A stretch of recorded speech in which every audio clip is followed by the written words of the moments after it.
In episode 13, Karen and her beginning birding class visit a pond on a college campus and find 3 of the cutest baby birds you'll ever see.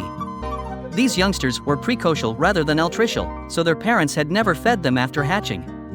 Birds have evolved 2 strategies for raising young, and Karen discusses those. This podcast is a delightful learning experience. If you like these podcasts, please consider following us. Or if listening on YouTube, subscribe to our channel. Your interest and support make these segments possible and keep us going. To learn more about Wild Texas, visit our website at www.reflectionstexas.com. I confess that I am a chicken lover. I love the different colors and breeds of chickens, the wide-bodied hens, and the glorious but feisty roosters. And most of all, I love baby chicks. Is there anything cuter than a downy little chick? Well, maybe kittens. But a chick's soft fuzzy body, alert eyes, and comforting peeping sounds are so appealing. You've just got to say, ah. So it is no wonder I was quite taken with the 3 baby killdeer chicks we saw at the Coastal Bend College Pond last weekend. I was even more delighted because I had the members of the beginning birding class along to share the experience. We all looked at the tiny balls of fluff running along the pond's edge. Killdeer are shorebirds, and they are one of the 10 or so plover species found in North America. A plover differs from a sandpiper in that it has a short bill with a slightly bulbous hardened tip. They are sturdy little birds with compact bodies. In general, plovers frequent beaches and the edges of ponds and wetlands. Killdeer are exceptions because they are found on farmlands, football fields, parks, and golf courses, sometimes quite far from water. They are residents throughout the southern United States and Mexico. In winter, the populations swell with the influx of killdeer from the northern states and Canada. Sometimes, where food is plentiful, 100 or more killdeer will gather. During the breeding season, in late February, killdeer will pair off and begin their courtship. Short flights, killdeeing, and other mutual displays start the pair formation. The bonding is complete when the 2 birds pivot with their breasts on the bare ground, producing a shallow nest scrape. Typically, they also reach out for small pebbles and objects and pull them to the edge of the scrape. A killdeer nest is little more than a depression on the gravelly ground.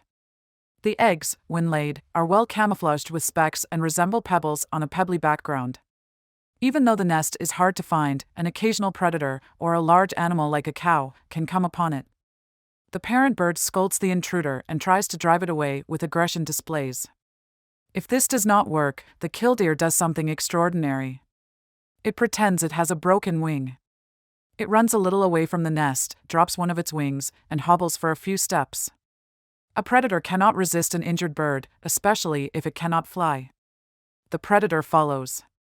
The killdeer shouts its killdee call, drags its wing, and hobbles a few paces further. Again, the predator follows. Eventually, the bird has led the danger well away from the eggs or young and flies up and away. The adult won't go back to the nest until it is sure the intruder has given up. If the eggs have hatched, the chicks know to stay put if danger threatens. By standing stock still, the tiny balls of gray and white fluff resemble the terrain around them. If you spot one, you may find yourself staring and wondering if it is indeed a chick. Keep watching. Soon enough, the parent will call and the chick will move a few steps. Killdeer parents are very vigilant. Although not standing right next to their chicks, they are constantly on guard. However, the parents do not feed their young. Once hatched, the chicks must feed themselves. They pick along the ground or mud of a pond's edge, finding small insects and invertebrates. Their diet is strictly animal-based. The killdeer's reproductive strategy is characteristic of shorebirds, ducks, cranes, and chicken-like birds. The young can walk and feed themselves within a short time after hatching. They are covered with down, which helps to insulate them. They know to follow the parent and will occasionally go to her to cuddle and warm up. The chicks grow slowly, and it may take months until they are fully feathered and the parent size. The young are called precocial. You can see the connection to precocious, meaning mature, for its age. The opposite strategy, used by most songbirds, doves, and hummingbirds, is called altricial. Altricial young are hatched out naked, blind, and helpless. But they grow fast, and within 2 to 3 weeks, they are the same size as the parents, and they will have grown feathers. At that point, they leave the nest and at least attempt to fly. But they follow their parents around, begging for food for a few more days.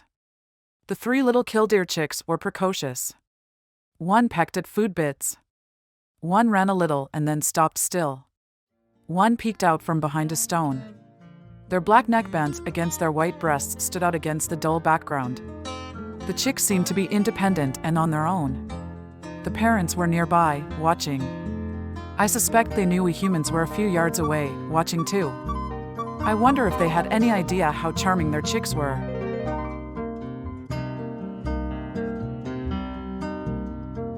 Again, please follow us on your podcast site of choice. Your interest and support help make us more visible, and more like-minded listeners can find us. We're all about getting the conservation message out there, and you can help with your support. Thank you.